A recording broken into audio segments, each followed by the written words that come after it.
Africa as you've never seen it before. For the first time, a unique camera and trained observers reveal a new world. Their images may change your view forever. This is the picture you're used to seeing, a herd of wildebeest on the move across the vast, untamed wilderness of the Serengeti. And this, the animal portrayed as the noble king of the beasts, along with his fellow hunting experts, supposedly lording it over their domain.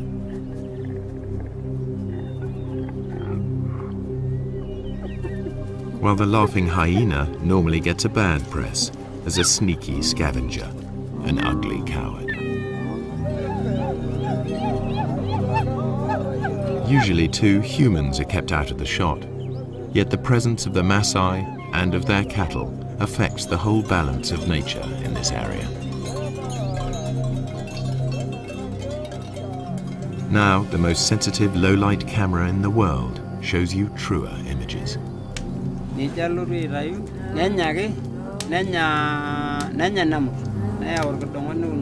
While the Maasai enjoy the warmth of their huts, outside the electronic eye at last turns night into day.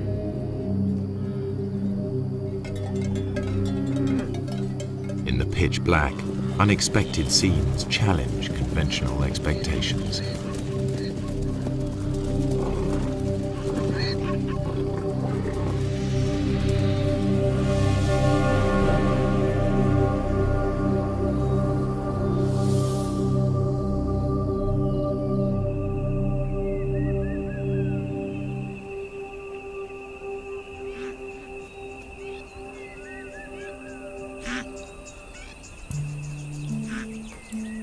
The Serengeti is a complex system of natural relationships, home to 500,000 Thompson's gazelle, 250,000 zebra, and more than 1 million wildebeest.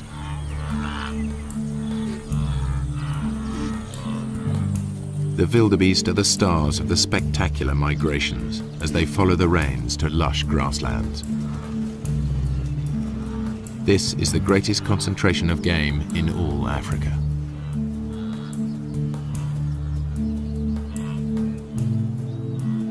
Their numbers attract the top predators, 3,000 lions in numerous prides.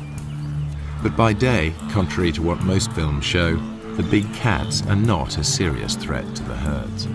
Good eyesight and safety in numbers protect the wildebeest. This lion certainly acts like a natural killer. By contrast, the hyenas are just hanging about.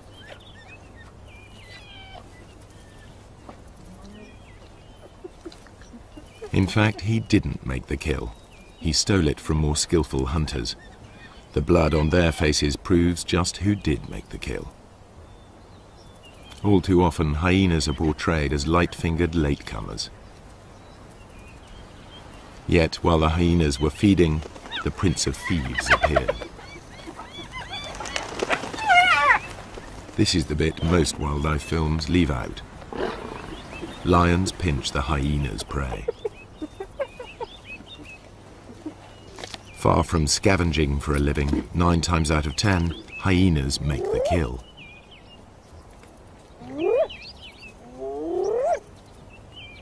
At first sight, the lion and the hyena are locked in a struggle for the same prey. How can the hyenas make a living here at all? Until now, the only images come from filming by day.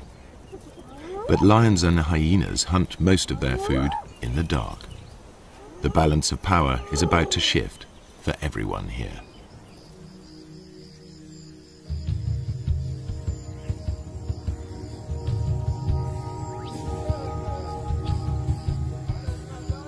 Serengeti straddles the border between Kenya and Tanzania. But the Serengeti plains stretch far beyond the park boundaries, and to the east live the Maasai with their cattle. At dusk, they retire with their herds to the safety of their villages, or bomas.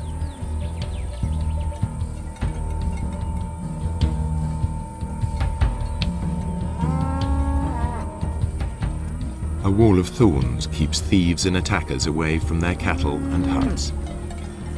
The Maasai rarely venture out at night, except in force.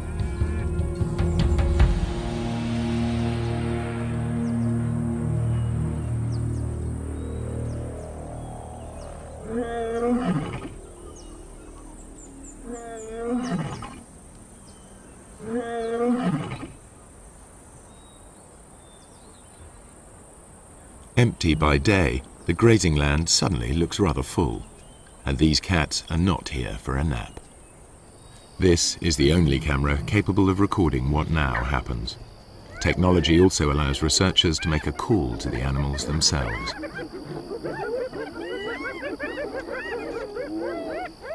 Tom Maddox is counting predators in the Serengeti. He too thought the Maasai land was empty of lions and hyenas, as they're never seen by day. But Tom soon got a shock. Now he prefers to make his observations from the safety of his Land Rover.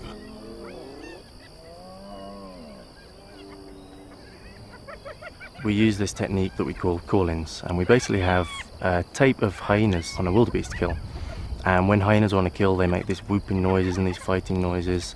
There's also a lion on the tape and it's fighting with the hyenas, and there's all this big commotion over this kill. And we play this tape on speakers on top of the car.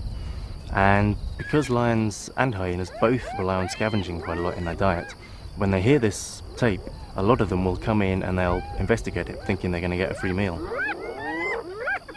It was amazing where they come from. They just kind of melt out from the bushes in places you'd never have imagined a lion could have hidden, often quite close to where I was doing the call-in. And then it was equally amazing once the call-in's over, once they decide to go back under cover, usually about the time that the Maasai are starting to come out of the bomas around 7 o'clock. Again, the lions will melt straight back into the bushes. 1 minute the lion's there, the next minute it's gone completely, and I know it must be sitting there somewhere, and they're so hard to find again. The ultra-sensitive camera is many times more powerful than Tom's military scope.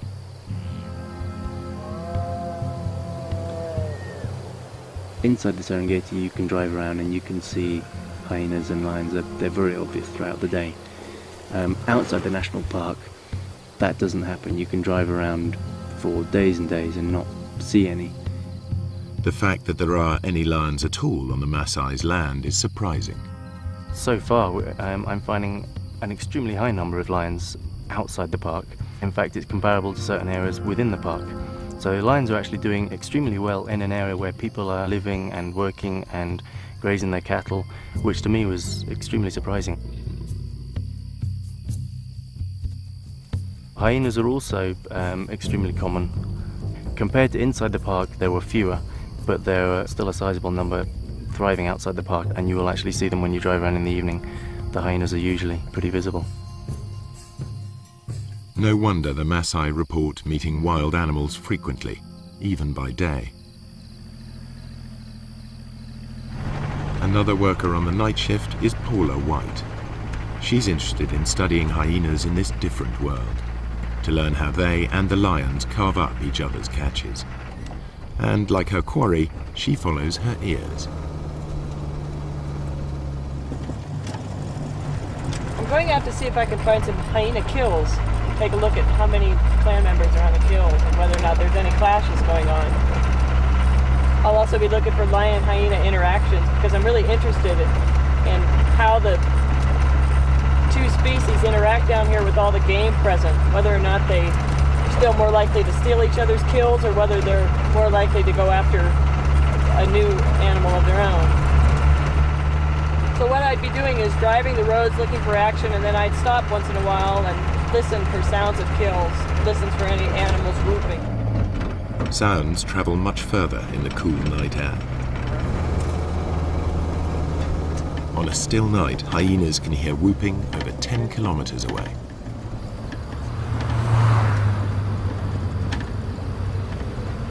I think lions too are attracted to that sound and a number of other groans and squeals that usually accompany a hyena kill. It's a really exciting scene.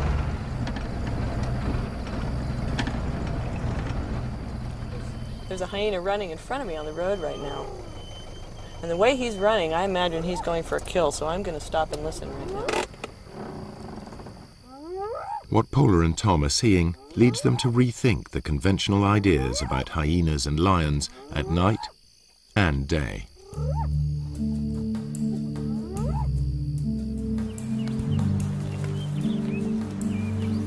The Serengeti's two top predators both hunt zebra, wildebeest and gazelle. It's a mystery how they survive when they appear to compete for the same prey. Usually in nature, two competitors can't share the same food supply. There simply isn't enough for them both. Yet they both thrive, and although lions and hyenas share the same diet, the two animals are very different. The one thing they have in common is that their societies revolve around the females. Among cats, lions are unique in the way they live together. Most cats are solitary. Lions form small groups, prides.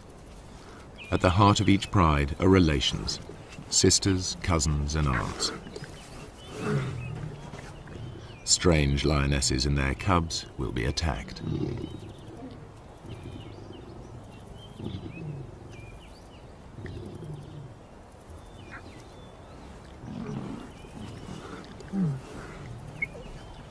They cooperate to raise cubs. Lionesses will even suckle cubs of other pride members.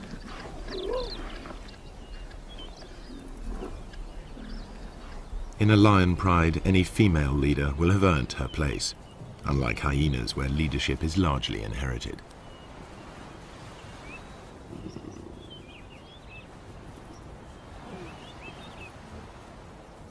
At times, the males are absent. At others, they hang out with the females.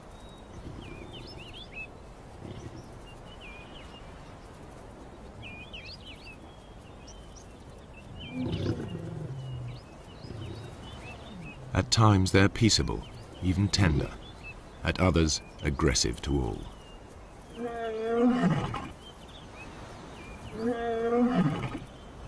In spite of their smaller size, lionesses not only retaliate, they may even pick fights with the males.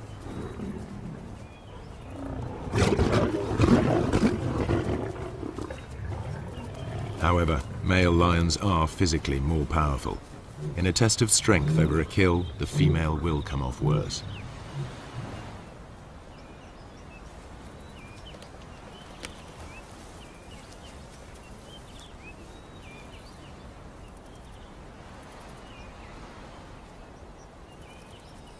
Spotted hyenas live in large clans, averaging 50 or more members. But the whole clan is not always together. Individuals and small hunting groups spread out over the plains in a living net.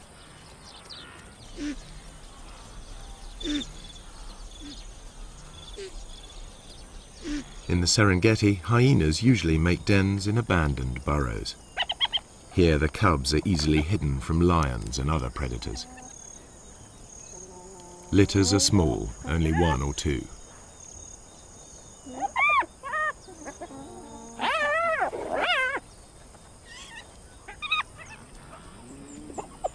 Hyena society is maintained by the rank that each animal inherits. If mum is high-ranking, they'll be high-ranking too, provided they've inherited her strength as well.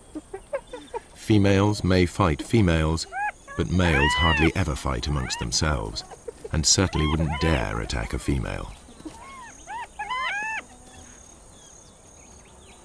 Clan life is ruled by the females, who are almost a quarter bigger than the males.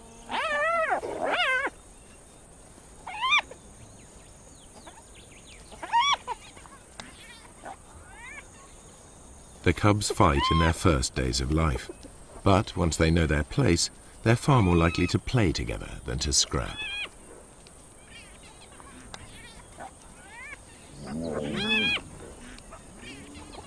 The males can behave as best friends, even if they're members of different clans. Hyenas' behavior is highly complex.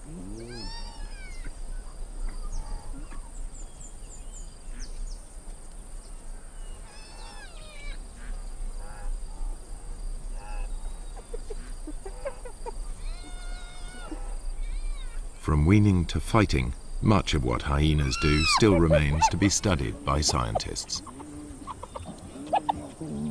Nonetheless, the most marked difference between hyenas and lions is in how they hunt. All animals built for the kill hunt in the same basic sequence. They begin by finding their victims.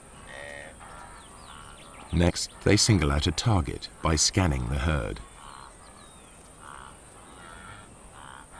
Later will come the approach, then the contact, finally the meal.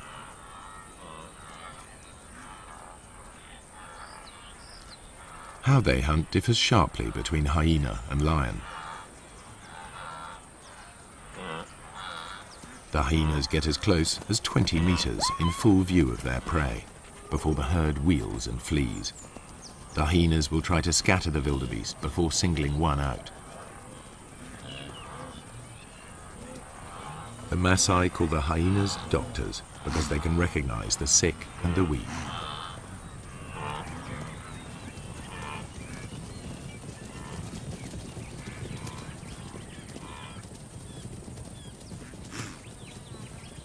They run down their prey like wolves. Hyenas are endurance hunters. Chases can last up to 5 kilometers at full speed. Lions can't sustain this. They are sprinters. After the rainy season, much of the Serengeti National Park is a sea of long grass. The lions use it to mask their presence. They approach unseen by careful stalking or occasionally by lying in ambush.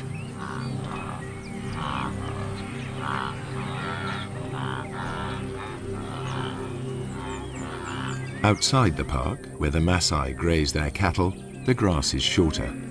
Any predator risks a confrontation with armed herdsmen.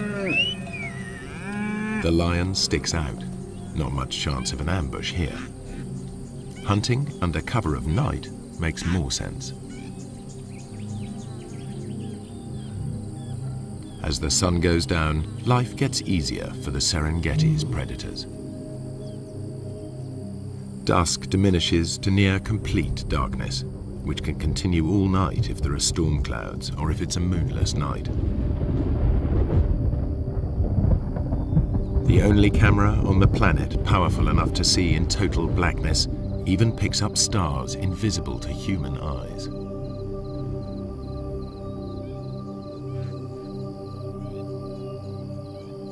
Suddenly, the landscape is illuminated as if by searchlight. Even so, humans can still only just pick out shapes. But to the grazing animals, it's as clear as day.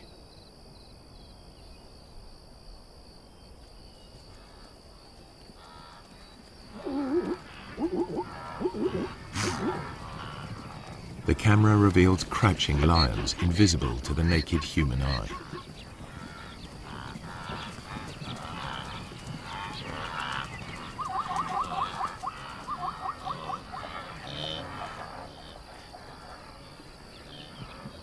A night ambush could prove more successful.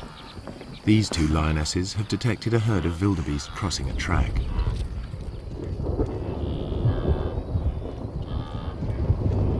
When the moon is up, the lions are limited to the techniques they use by day, stalking and ambushing. But it won't always be so light.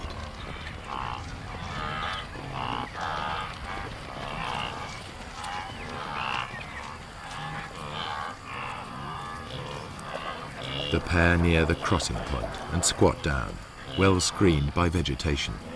One crawls into position to jump a victim.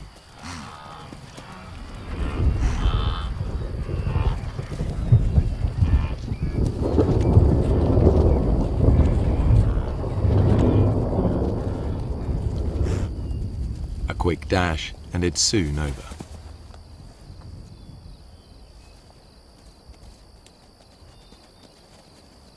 Although these lionesses have been successful, the moonlit night is really the best time for hyenas to hunt.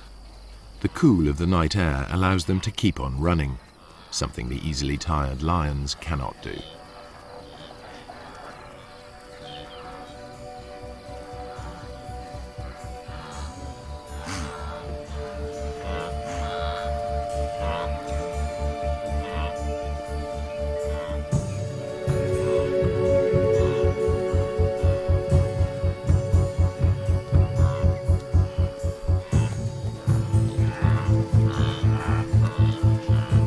hyena's behavior at night is something scientists are increasingly able to observe for themselves. I think I can hear a kill off in the distance, so I'm going to go in that direction. It sounds like there's lions coming in as well.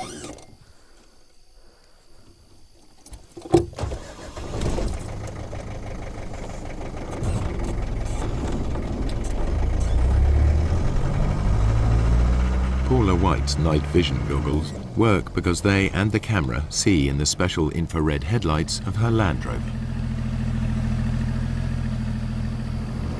I think the ability to use this sort of invisible light to observe animals, nocturnal animals, in their natural environment is really quite a breakthrough for research. Certainly I didn't begin to see the full range of hyena behaviors until I started coming out at night and using this sort of special equipment.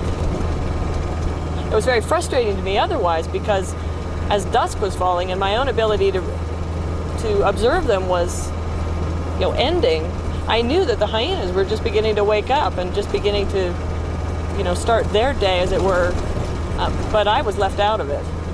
So now, as I'm able to follow them and observe them, I'm seeing things that I've never been able to see before. Now Paula can see in the dark, but it's her hearing that guides her. You often hear hyenas whooping at night, and that can mean any number of things. They're advertising their own location, they're trying to find other clan members. But the one sound that you really associate with a kill is a giggle.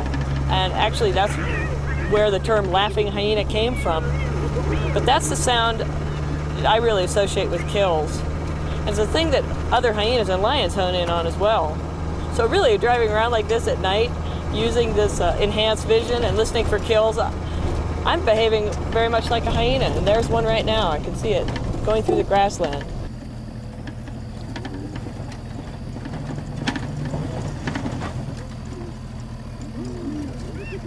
A hyena's jaws are among the most powerful of any animal species.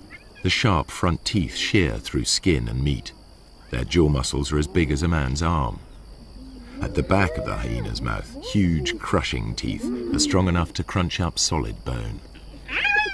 Yet it's a remarkably peaceful scene. Male hyenas are nature's gentlemen when it comes to sharing a kill with their clan.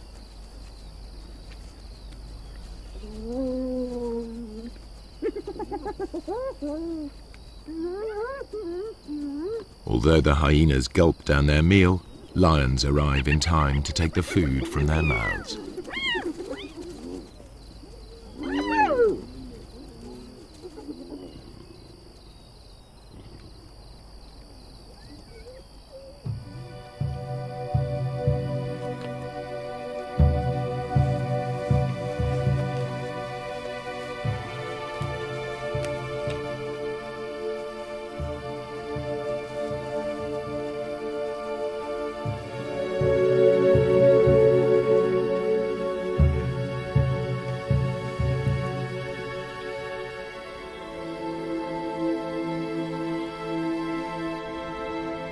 The camera unveils a night world full of animal life.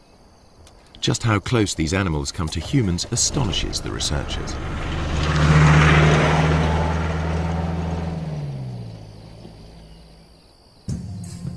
I found a cheetah quite late in the evening. Sometimes the male cheetahs will stay active quite a long time into the night, and so I was following him. It went past dark. It was about 7:30, 8 o'clock in the evening, and he was walking straight up the road, straight towards a Maasai village. And I thought this was going to be fantastic. I was going to see how close cheetahs would get to Maasai villages, and suddenly he went leaping off the road. Onto the road stepped 4 lions. I then carried on following them instead, and they went almost within sight of the village. The village was just over the next hill. Lions will even break into Maasai villages in an attempt to reach the cattle inside. The Maasai mount a defense, but it's dangerous. The balance of power has switched. The nocturnal hunters are in their element.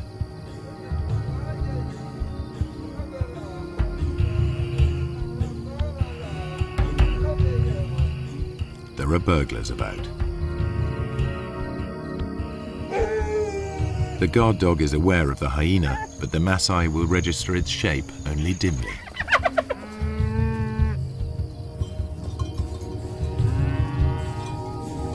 The men must rely on tracks to point them in the right direction.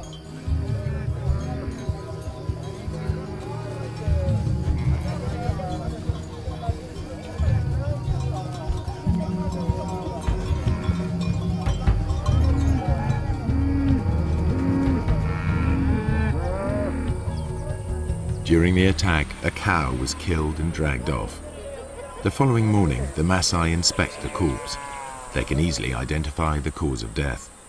Wringing the neck are distinctive punctures, the suffocating bite of a lion.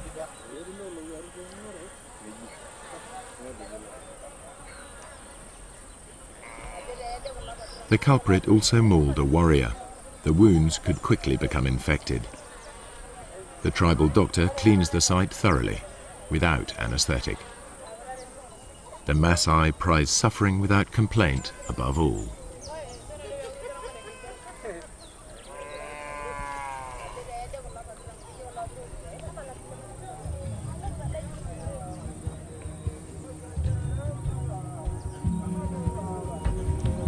The lion's assault will trigger a deadly surge.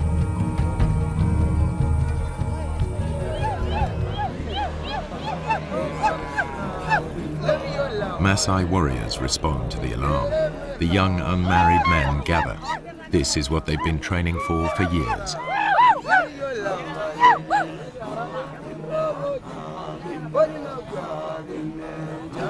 It's the supreme test of their stamina and self-control, and a test of their ability to bear pain without flinching. This is what they've been waiting for just such a chase. Success will give them a passport to adulthood, the chance to find a good wife. Failure will mark them for the rest of their lives. But before they can take part, they need to demonstrate their fitness. The elders will decide who will and won't go.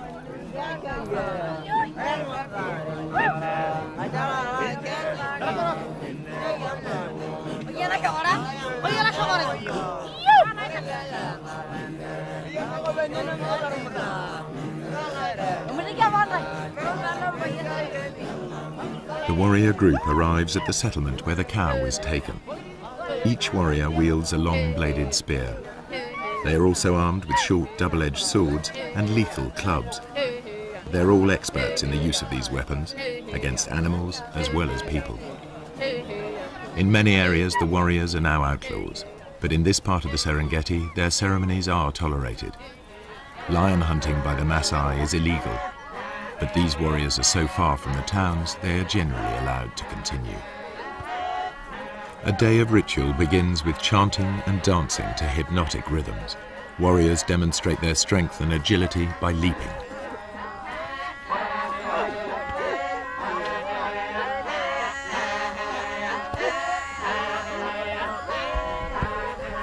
Fueled by intoxicating herbal drinks, they dance into the night.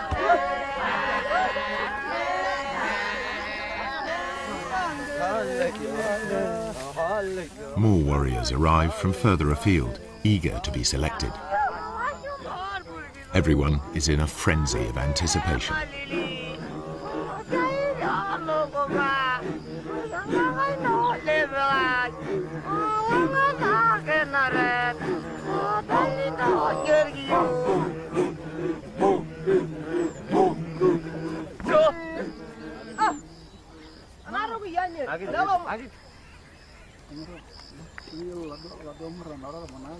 Ole Lembikas, a village elder, addresses the warriors.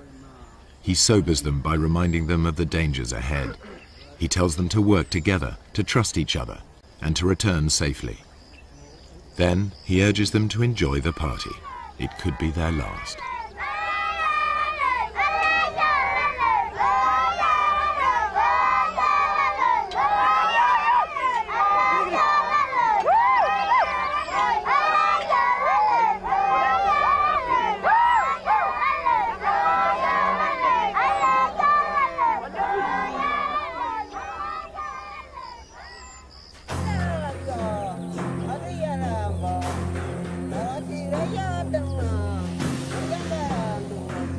In the morning, two hunts unfold far apart.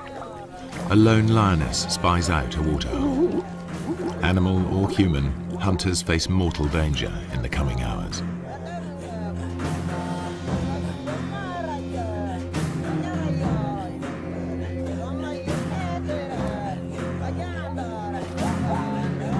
For lions, daytime hunts are the most difficult. For filmmakers, this is when it's easiest to film, so this is the image that's so often repeated. Prey unaware of the lioness hidden in the grass.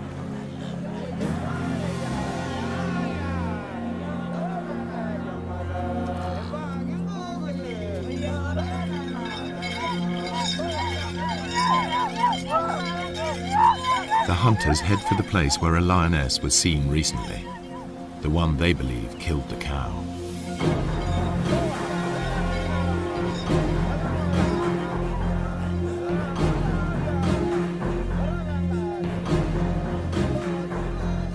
The herds are busy drinking.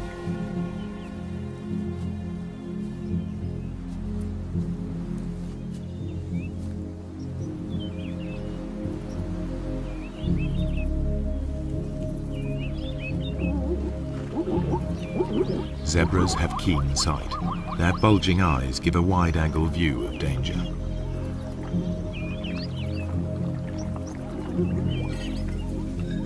Lions hate and fear Maasai. The bells around the warriors' ankles make it clear to any lions they're coming. The lions on Maasai land will always hide in deep cover. The warriors must flush the beast out into the open. Then they have a chance to tire it out before they come in with their spears. The lioness edges closer.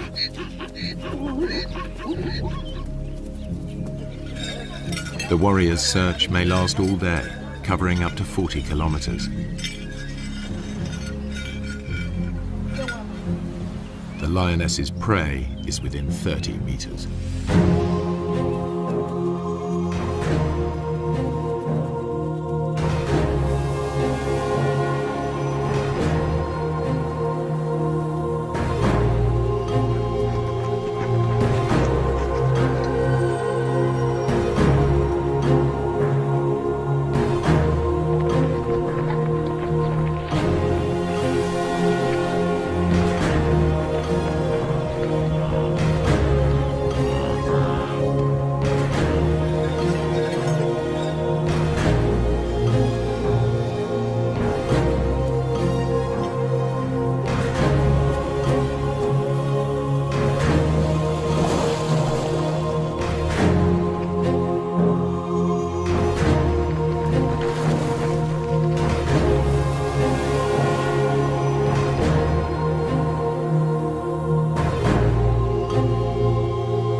They think it's all over. The warriors head back empty-handed. The lioness returns to collect the cub she left earlier.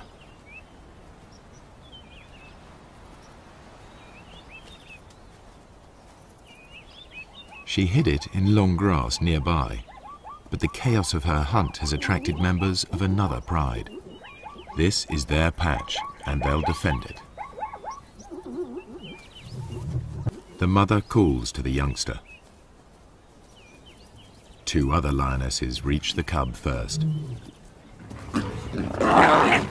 They won't tolerate another female's offspring. They'll eliminate it.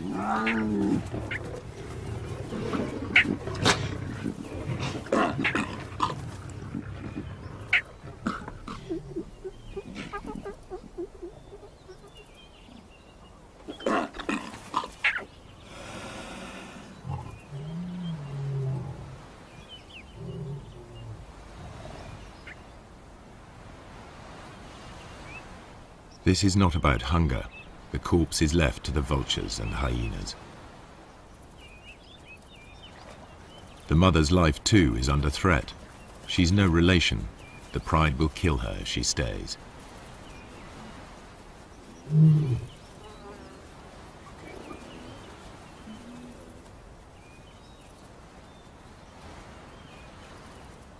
Outnumbered, without a territory of her own, she heads yet further away from the park. When lions roam, they are at risk, and so are their pursuers. What you're about to see has never been shown before. A tourist's camera videos the end of a hunt. A lion is cornered. There seems no way out.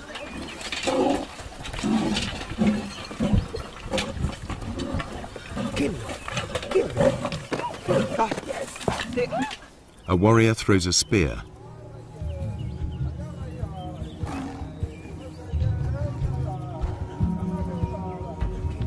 The tables are truly turned. Teeth and claws strike home. The wounded warrior continues, believing the lioness chose him as the weakest. To overcome his shame, he needs to finish her off. But even warrior pride cannot prevent the injured man collapsing into shock.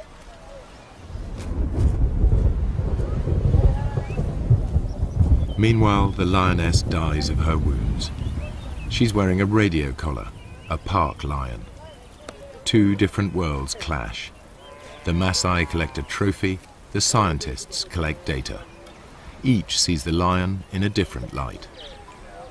It's not a romantic, we like to live with wildlife kind of situation, but they never do something to the extent that if a lion is being a problem, they don't go out and try and kill every single lion that they can find in the entire area. I have great respect for them for tolerating them to such a great degree. In truth, the warriors have made a lethal mistake. The wrong lion has paid the price, and the outcome is nearly fatal for one Maasai.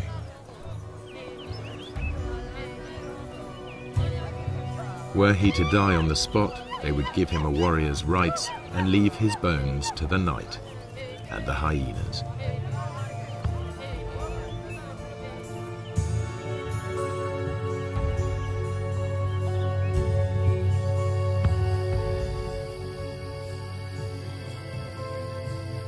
Night is the time of the four-footed hunters. Most hours are clouded over or feebly lit by faint stars.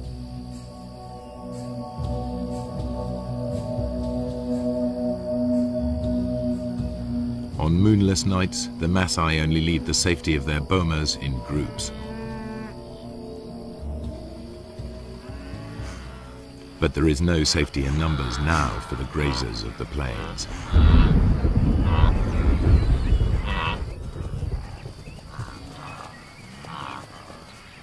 The darkest hours of the night see restless action.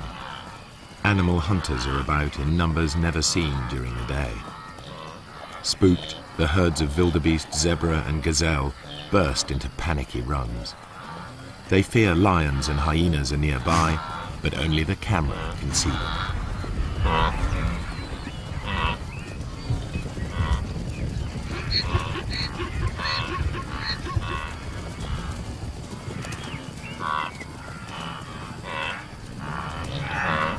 Not only the zebra are uneasy, a clan of hyenas is also on edge. They've made a kill in another clan's territory. It isn't long before one of the owners claims his rights.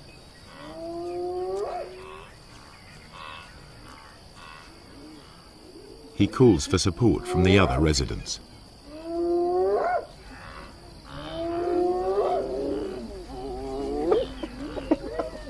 His clan bustles in to drive the invaders away. They bolt the meat while they can. Other threats may arrive to challenge them in turn. They remain watchful. This is truly fast food. The invaders will be back to recapture their meat. You can see this clearly in infrared light. But how do the animals see in these conditions? Like all the animals here, their eyes appear to glow. A mirror-like membrane doubles the available light. Then their brains enhance the images, filling in the gaps to see detail more clearly. The newcomers soon return in force. The prize seesaws between them until it's all gone. But with so little light, even their superb night vision is challenged. This is as close as you can get to seeing through their eyes. It gives an idea of how they can operate in this dark world.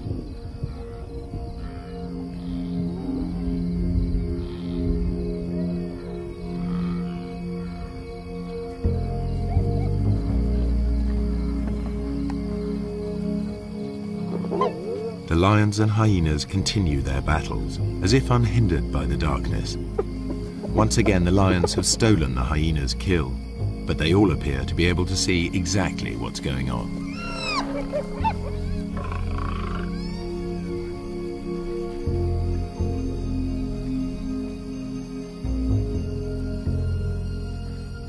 And when the lions go hunting, they do so just as they are. They wander off in the general direction of the sound of herds of animals. To the lions, the herds are almost invisible at any distance, just dull grey smears.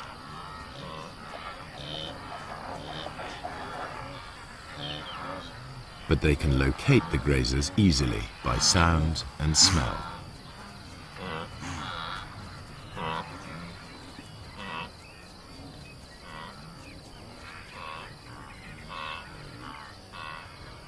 Night is the only time that lions can approach undetected here on the short grass plains. You are about to see for the first time how and when the lions of the Serengeti catch most of their food.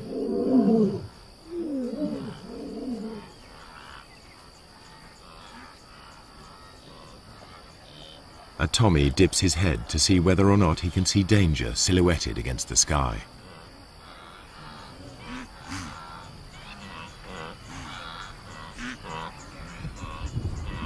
The circling lion is almost invisible.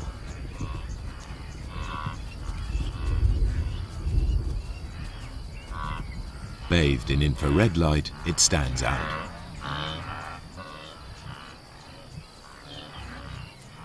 Another Tommy can hear something and is off.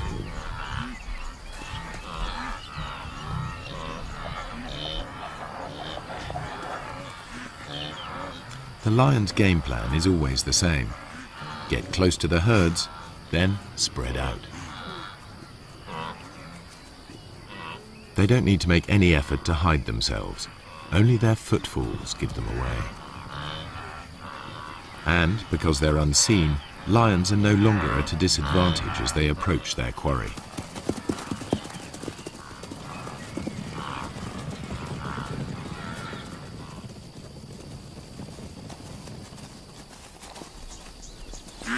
Two young males take a small zebra with ease.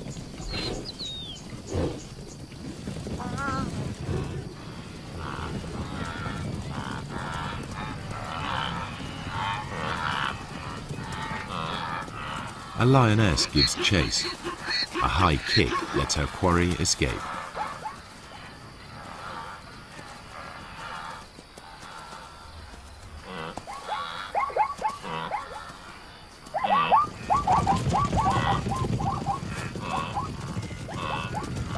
Soon, two lions bring down a fine stallion. Saber-sharp teeth and meat-hook claws bury themselves into 300 kilos of struggle.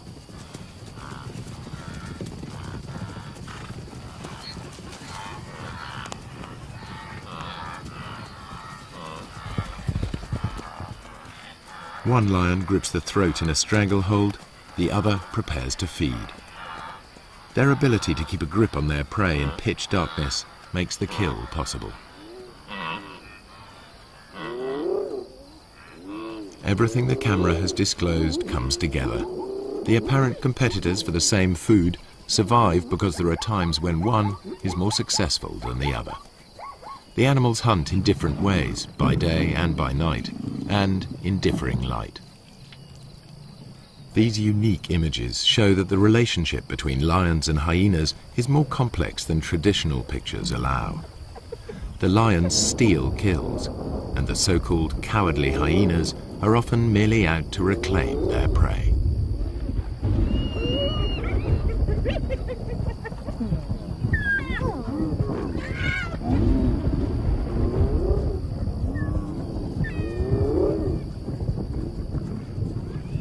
Don't say you've never seen a brave hyena. A thieving male lion is forced to take them on. The hyenas persist even though a single blow could be fatal. This frequent nighttime behavior has never been recorded before.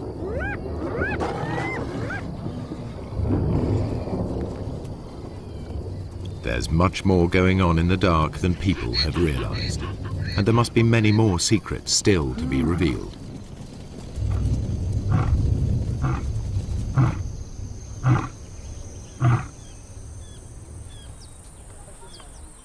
At dawn, the Maasai dismantled the thorns barricading the entries to their bomas. No lions or hyenas are to be seen outside. The killing fields of the night are transformed into places where cattle may safely graze.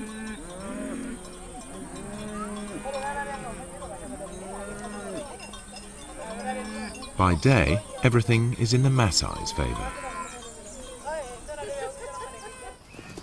The cool of night and the light of the moon are ideal conditions for the hyena, a long-distance runner.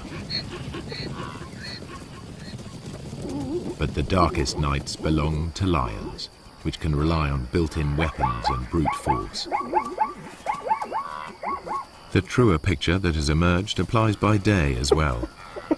Hyenas can kill when lions are too conspicuous, and it's the lions that are the scavengers.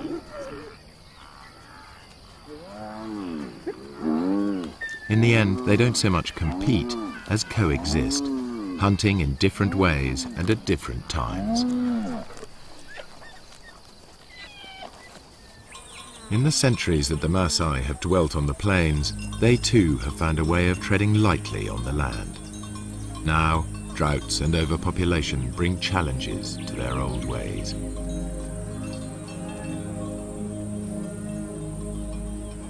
Within a decade, this cattle pasture will be covered with crops. Predators and herds will be gone, only preserved in the zoo-like national park.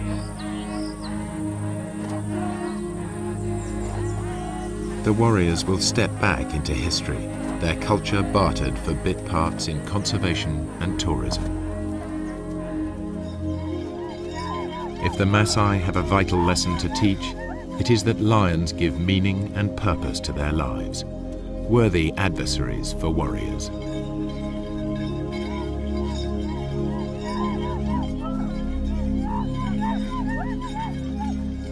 Their spears are already being beaten into plowshares. A patchwork of fields is appearing. Soon, fences will spring up. Nature's carefully crafted balance of power will be upset, animals and people in conflict. The picture that emerges may be starker, but it is more realistic.